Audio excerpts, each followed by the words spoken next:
মেয়েদের চেহারার সৌন্দর্য ও লাবণ্যতা নষ্ট হয়ে যায় তিনটি কারণে। প্রিয় মা ও বোনেরা, আপনারা যদি এই তিনটি বিষয় আইডেন্টিফাই করতে পারেন এবং এই তিনটি বিষয় যদি অ্যাভয়েড করতে পারেন, ইনশাআল্লাহ আপনার হারিয়ে যাওয়ার সৌন্দর্য, লাবণ্যতা এইগুলো আপনি ফিরিয়ে আনতে পারবেন। অনেক মেয়েদের সুন্দর সুন্দর চেহারা দিন দিন নষ্ট হয়ে যাচ্ছে। চেহারার ভিতরে যে কিউটনেস ছিল এটা আস্তে আস্তে নষ্ট হয়ে যাচ্ছে। চেহারাতে সৌন্দর্য এটা আস্তে আস্তে মনে হচ্ছে যে বৃদ্ধা হয়ে যাচ্ছে, আস্তে আস্তে সব দিক দিয়ে অবনতি হয়ে যাচ্ছে। কারণ হচ্ছে তিনটি কারণ। ফার্স্ট, এক নাম্বার কারণ হচ্ছে অনেক মেয়েরা, আমি এটা মেডিকেল সায়েন্স দিয়ে বোঝাবো, এটা কোরআন দিয়ে বোঝাবো, শুধু এমনিতে বললে তো আর এটা অনেকে নিবে না। এই বিষয়টা আমি বোঝানোর চেষ্টা করছি। এক নাম্বার হলো টাকনুর উপরে কাপড় পরা। অনেক মেয়েরা আছে ফ্যাশন করে সৌন্দর্য বৃদ্ধি করার জন্য টাকনুর উপরে, পায়ের গোড়ালির উপরে কাপড় পরে, ছোট ছোট প্যান্ট পরে, ছোট ছোট তারা ট্রাউজার পরে। এইগুলো পরার কারণে আল্লাহ রাব্বুল আলামিন তার হাবিবের মাধ্যমে জানিয়ে দিয়েছে, মেডিকেল সায়েন্স থেকে ফার্স্ট বলছি, মেডিকেল সায়েন্স বলছে কোন মেয়ে যদি টাকনুর উপরে কাপড় পরে, তাদের টাকনু থেকে, তাদের পায়ের গোড়ালি থেকে এমন একটি হরমোন নিঃসৃত হয়। এটা যদি তারা খোলা রাখে, অক্সিজেন লাগে, বাতাস লাগে, ওইগুলো সুন্দরভাবে স্বাধীনভাবে নিঃসৃত হতে পারে না, চলাচল করতে পারে না। আর যদি তারা ওইগুলা ঢেকে রাখে তাহলে সুন্দরভাবে চলাচল করতে পারে। এইটা ঢেকে রাখার কারণে সুন্দরভাবে চলাচল করতে পারে, উপকার হয়ে যায়।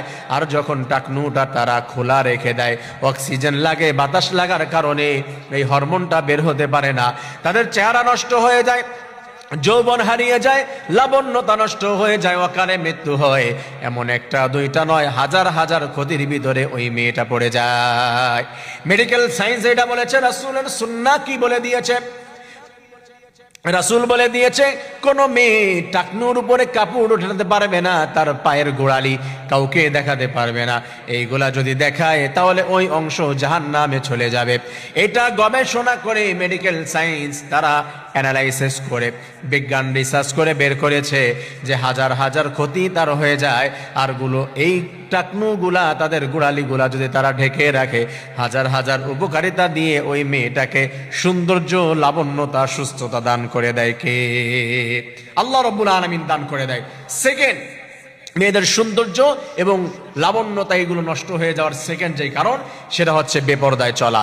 যেই মেয়েরা বোরকা পরে না, তারা তাদের সৌন্দর্য আবৃত্তি করে না, তারা হচ্ছে যে কোনো জায়গায় চলাফেরা করে মুখটা খোলা রেখে, বিভিন্ন ধরনের জাম তাদের মুখের ভিতরে লেগে যায়, জীবাণু লাগে, বিভিন্ন দিক দিয়ে সমস্যার ভিতরে পড়ে যায়। এই কারণে আস্তে আস্তে সৌন্দর্য নষ্ট হয়ে যায়। আমি এটা কোরআন সুন্নাহ দিয়ে বোঝাচ্ছি, আমি নিজের থেকে শুধু বললে তো হবে না। এটা যারা হচ্ছে সৌন্দর্য নিয়ে গবেষণা করে, যারা হচ্ছে পার্লারে থাকে, এটা নিয়ে গবেষণা করে, মেয়েদের সৌন্দর্য নিয়ে, এরা তারা ভালো বলতে পারে, স্কিন নিয়ে যাদের গবেষণা আছে, পড়াশোনা আছে। কিন্তু মেডিকেল সায়েন্সের সঙ্গে সঙ্গে মেডিকেল সায়েন্স কোথা থেকে রিসার্চ করে? তারা কোরআন সুন্নাহ থেকে রিসার্চ করে তারপরে বের করে। সেখান থেকে রাসূলুল্লাহ সাল্লাল্লাহু আলাইহি ওয়াসাল্লাম জানিয়ে দিয়েছেন, যেই মেয়েরা বেপরদায় চলাফেরা করে, সৌন্দর্য বৃদ্ধি করে দিয়ে, সৌন্দর্য প্রকাশ করে দিয়ে জমিনের ভিতরে চলে, তখন তাদের চেহারার মধ্যে, তাদের দেহের মধ্যে শয়তান প্রবেশ করে। আর শয়তান ছেলেদেরকে অন্য অন্য সৌন্দর্য দেখে যারা আকৃষ্ট হয়, তাদেরকে তাদের দিকে ডাকতে থাকে। একটা পর্যায়ে তার ভিতরে শয়তান বসবাস করতে করতে, তার ভিতরে ভর করতে করতে আল্লাহ তাআলা জানিয়ে দিয়েছে তার হাবিবের মাধ্যমে, একটা পর্যায়ে তাদের সৌন্দর্য আল্লাহ রাব্বুল আলামিনের পক্ষ থেকেই নষ্ট হয়ে যায়। নাউজুবিল্লাহ। ফেরেশতারা তার সৌন্দর্যের জন্য হাজবেন্ডকে বাদ দিয়ে যখন অন্যদেরকে দেখায়, ফেরেশতারা তার জন্য বরদোয়া করতে থাকে। আল্লাহ রাব্বুল আলামিন তার সুন্দর চেহারার দিকে গজব ঢেলে দেয়, লানত করে। আস্তে আস্তে ওই মেয়েটার চেহারা, লাবণ্যতা সবকিছু নষ্ট করে দেয় কে? থার্ড লেভেলে, 3 নম্বরে যেটা রয়েছে সেটা হচ্ছে খারাপ নজর। অনেক সময় মনে রাখবেন যে খারাপ নজর রয়েছে, মেয়েদেরও খারাপ নজর আছে, ছেলেদেরও খারাপ নজর আছে। সুন্দর একটা মেয়ে, তার দিকে খারাপ নজর করার কারণে আস্তে আস্তে চেহারা নষ্ট হয়ে যায়, চেহারার ভিতরে গোটা ওঠে, চেহারার ভিতরে ডার্ক সার্কেল পড়ে যায়, বিভিন্ন ধরনের প্রবলেম হয়ে যায়, চেহারাটা, লাবণ্যতা এইগুলো নষ্ট হয়ে যায় আস্তে আস্তে। হ্যাঁ, বদ নজর রয়েছে, হাদিসের ভিতরে আছে। বদ নজর থেকে বাঁচার জন্য কোনো মেয়ে যদি সঠিকভাবে 5 ওয়াক্ত নামাজ আদায় করে, আমল করে, মেয়ে যদি আয়াতুল কুরসি পড়ে, নাস ফালাক পড়ে, এইগুলা যদি আমল করতে থাকে আর পর্দায় দেখে, চেহারাটা ঢেকে রাখে, আল্লাহর হাবিব বলে দিয়েছে কোনো বদনজর তার দিকে আসবে না, তার চেহারা কখনোই নষ্ট হবে না, আল্লাহ তাআলা তার চেহারার ভিতরে আরো বরকত ঢেলে দিবেন। সুবহানাল্লাহ। আমার প্রিয় মা বোনেরা, যারা এই লেকচারটি শুনছেন তাদেরকে বলছি, আপনারা এই 3টি অপরাধ থেকে দূরে থাকবেন। এর আমি পক্ষে যেগুলো বলেছি এগুলো করার চেষ্টা করবেন।